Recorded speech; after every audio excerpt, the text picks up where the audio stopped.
On dit systématiquement aux jeunes de détester leur pays, de détester leur culture, de détester la société dont ils viennent. Nous parlons ici des jeunes hommes qui ont beaucoup évolué politiquement, et il y a une raison à cela. Nous en sommes en partie responsables. Écoutons l'avis de Glenn Beck. Bienvenue dans The Pushback. Assurez-vous d'appuyer sur le bouton d'abonnement et d'activer les notifications pour être informé des prochaines vidéos. Likez la vidéo, partagez-la, faites ce qu'il faut pour que nous puissions continuer à riposter. Merci d'être là. Si vous êtes parents ou grands-parents, je veux que vous écoutiez attentivement ici. Nous sommes un peuple qui a perdu sa propre histoire. Nous avons perdu le fil de qui nous sommes et comment nous en sommes arrivés là. Les humains doivent avoir une histoire, d'accord? Et l'histoire qu'on leur sert pour remplacer cela n'est faite que de ressentiment, de colère et de vengeance. Ce n'est pas sain. Fais-toi une faveur. Demande à quelqu'un de moins de 25 ans. Demande même à quelqu'un de moins de 35 ans, raconte-moi l'histoire américaine. La plupart des gens n'y arrivent pas. Lors du dernier examen national d'histoire, seuls 13% des élèves de 8e année ont atteint le niveau compétent. 13. Ils sont actuellement à l'école. 13. 4 sur 10 n'ont même pas atteint le niveau le plus bas, ce qui signifiait qu'on allait leur présenter un document devant eux. Dites-nous n'importe quoi à son sujet. Ils n'ont pas pu le faire.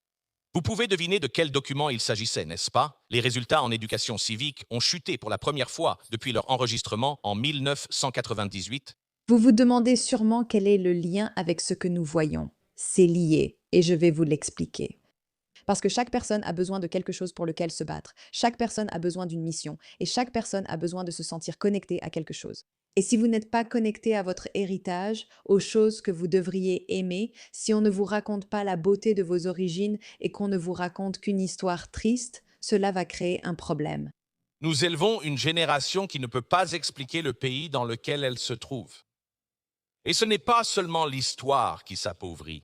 S'ils ne peuvent expliquer l'histoire, pourquoi la défendraient-ils sans savoir ce qu'ils défendent? C'est le cas. Et on leur dit que ce qu'ils défendent est l'opposé de la vérité, que c'est la pire chose au monde. Tout ce qui maintenait autrefois une personne à sa place. Les histoires, ta famille te maintiennent à ta place. L'Église te maintient à ta place. Autrefois, les églises servaient de point d'ancrage à une ville. Moins de la moitié d'entre nous appartiennent aujourd'hui à une communauté religieuse. Gallup a enregistré sa mesure la plus basse depuis qu'ils ont commencé à poser cette question en 1937. Ensuite, les amitiés. Elles te donnaient autrefois un ancrage. En 1990, 3% des Américains déclaraient n'avoir aucun ami proche. 3%. Aucun ami proche du tout. C'est déchirant. 3% de millions de personnes, c'est énorme. Vous devriez tous avoir des amis. En avez-vous? J'espère que oui. C'est maintenant 12%. Pourcentage de personnes pensent qu'elles n'ont pas d'amitié. Alors bien sûr qu'elles vont être en colère, bien sûr qu'elles vont être amères. Vous avez besoin d'amitié. J'aime mes amis. Depuis 1990, nous ne nous sommes pas éloignés lentement, mais vidés de l'intérieur en une génération. Alors bien sûr que nous sommes seuls. Le directeur général de la santé a déclaré que c'est une épidémie de solitude. Il a donné un chiffre de victimes. Il a dit que l'isolement fait à une personne, à un corps humain, à peu près ce que fumer 15 cigarettes par jour fait, la solitude. Avant, les personnes les plus seules en Amérique étaient les personnes âgées. Ce n'est plus le cas aujourd'hui.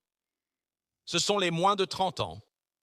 La génération la plus connectée, la plus branchée, la plus en contact que l'humanité ait jamais connue, est aussi la plus seule que l'humanité ait jamais produite. Attendez une seconde. Essayez de garder tout ça en tête en même temps. Puis dites-moi, que pensez-vous qu'il arrive à nos enfants? Aucune histoire commune, des églises vides, des clubs désertés, un manque d'amitié, une solitude que les médecins qualifient d'urgence sanitaire. Imaginez maintenant naître dans ce contexte. Vous ne connaissez pas tout ce que vous saviez autrefois. Imaginez qu'on vous confie un jour ce pays. Vous voyez, c'est ça qui est si intéressant. Si vous laissez quelqu'un seul à être simplement malheureux, à créer et à ruminer toutes ces choses terribles qu'on lui a apprises, ou ce qu'il voit sur les réseaux sociaux, alors vous allez permettre à cette personne de devenir un adulte malheureux. Je ne parle pas seulement d'être malheureux au sens de tristesse ou de dépression, mais aussi de leurs actions, de leur gratitude et de leur système de valeurs. Si vous n'avez personne à qui vous connecter ni de gratitude pour votre vie et vous vous sentez toujours seul, il est normal de vous tourner vers des idées extrêmes si elles procurent un sentiment d'appartenance. C'est d'ailleurs ce que font ces podcasteurs. Ils s'adressent à tous ces jeunes qui se sentent seuls, qui ont compris qu'il y a vraiment quelque chose qui ne va pas dans leur expérience. Et les podcasteurs se trompent sur l'origine du problème. Ils leur disent, vous avez l'impression que quelque chose ne va pas dans votre vie. C'est à cause du gouvernement, ou à cause de ceci, ou à cause de cela. Et c'est comme ça que ces personnes en viennent à dire, ils ont raison, je veux faire partie de cette histoire, je veux me battre pour ça. Je veux faire partie de quelque chose parce que nous avons besoin de faire partie de quelque chose en tant qu'êtres humains. Mais au lieu de ça, on a en quelque sorte accepté le fait que nos enfants ont les réseaux sociaux, peu importe, et on ne les a pas intégrés à leur communauté. On ne leur a pas donné les outils pour être reconnaissants et pour ressentir ce que sont de vrais bons souvenirs. Je peux vous dire avec certitude que tous mes bons souvenirs, tous sans exception, sont avec d'autres êtres humains, avec des personnes que j'aime et auxquelles je tiens. Si vous privez quelqu'un de cette expérience, vous créez des personnes amères qui chercheront ce sentiment dans des idéologies extrémistes. Tu ignores où tu es et n'as pas de carte. Tu n'as même pas de nom pour désigner ton peuple. Il n'y a aucune place réservée pour toi à aucune table. Tu n'as qu'un écran dans la main et 1000 inconnus ravis de te dire qui tu devrais être. C'est le terrain sur lequel nos enfants évoluent. Ils n'ont pas créé ça, ne leur en veux pas. Ils n'ont pas créé ça, ils ont hérité de tout ça. Et c'est précisément pour ça que, parmi tout ce dont je pourrais parler, je veux parler d'eux. Parce qu'on sait tous des choses, mais on peut les oublier. Les enfants ignorent qui ils sont. On pense qu'ils savent, mais essayez de vous rappeler toutes les choses que vous pensiez de vous-même. Ils ne sont pas censés savoir qui ils sont à 19 ans. Ils ne sont pas censés savoir qui ils sont à 16 ans. Certainement pas à 11 ans. Et c'est à quel point ça commence tôt maintenant. 11 ans, ça commence à être vieux. L'identité n'est pas quelque chose que les enfants ont, c'est quelque chose que les enfants construisent pièce par pièce. Et ils la construisent à partir de ce qui leur est renvoyé. Voici ce qui a changé depuis notre enfance. Quand nous nous construisions, les miroirs étaient nos amis. Tu te souviens? Ta mère disait « Montre-moi tes amis, je te montrerai ton avenir ». C'était nos amis, notre famille, notre entraîneur, professeur, pasteur. Aujourd'hui, ta fille a 12 ans et elle tient un miroir dans sa main 8 ou 9 heures par jour. Elle passe plus de temps éveillée devant ce miroir que dans une salle de classe ou ailleurs. En réalité, c'est pire qu'un miroir. Le téléphone, le fil d'actualité, l'algorithme, les émissions qu'elle regarde, les influenceurs qu'elle suit, ce qu'elle entend à l'école, ce miroir lui répond en fait, lui murmurant la même question. C'est qui tu es, n'est-ce pas? C'est qui tu es, c'est qui tu es, n'est-ce pas? Ou pire, c'est ce qu'ils veulent que tu deviennes. C'est terrible, n'est-ce pas?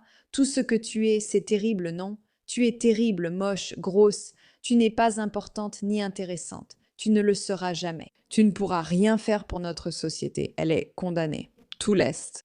Une partie de ce bruit, ce n'est que du bruit. Des entreprises qui essaient de lui vendre des choses. Très bien, nous avons grandi avec ça aussi. Mais certaines des voix qui atteignent vos enfants ne sont pas là par hasard. D'accord. Certains savent exactement ce qu'ils font. Ils ont une vision de ce que votre enfant devrait devenir, sont patients, ne vous ont pas demandé la permission, ni ne se soucient de vous. Je vous le dis, cessez de croire que tout ce qui passe par l'écran et la porte de la classe est neutre. Ce n'est pas le cas.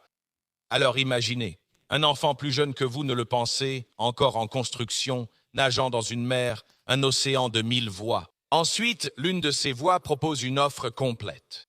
Identité toute faite. Voilà qui tu es. Et puis elle dit « Bienvenue ».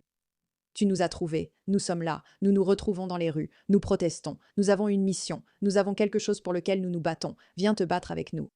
Et plus que tout, elles offrent à cette gamine du sens, un but et quelque chose à faire. Et devine quoi? La gamine accepte. Et c'est tout le mouvement des groupies, ces jeunes hommes malheureux qui passent essentiellement leur journée assis dans le sous-sol de leurs parents à regarder du contenu en se sentant tellement seuls. Et soudain, ils trouvent un groupe de personnes qui, au lieu de leur faire réaliser qu'ils devraient peut-être sortir et parler aux femmes, leur disent « Non, détestons les femmes, devenons des extrémistes, allons nous battre, allons commettre des attentats terroristes, allons faire quelque chose, faisons quelque chose. » Et ces jeunes se sentent connectés. Ces vidéos semblent apocalyptiques, mais elles sont utiles. Connaître le problème permet de trouver une solution. Une fois que vous comprenez ce que ressent votre enfant, vous pouvez comprendre l'importance de mettre en place quelque chose pour l'aider à s'en sortir. Pour que ce ne soit pas quelqu'un d'autre, quelqu'un qui vous déteste et qui déteste tout ce que vous représentez, qui leur propose cette solution. Si ce n'est pas vous qui la proposez, quelqu'un d'autre le fera. Et cette personne pourrait être quelqu'un que vous ne souhaitez vraiment pas voir près de votre enfant. Merci de votre attention.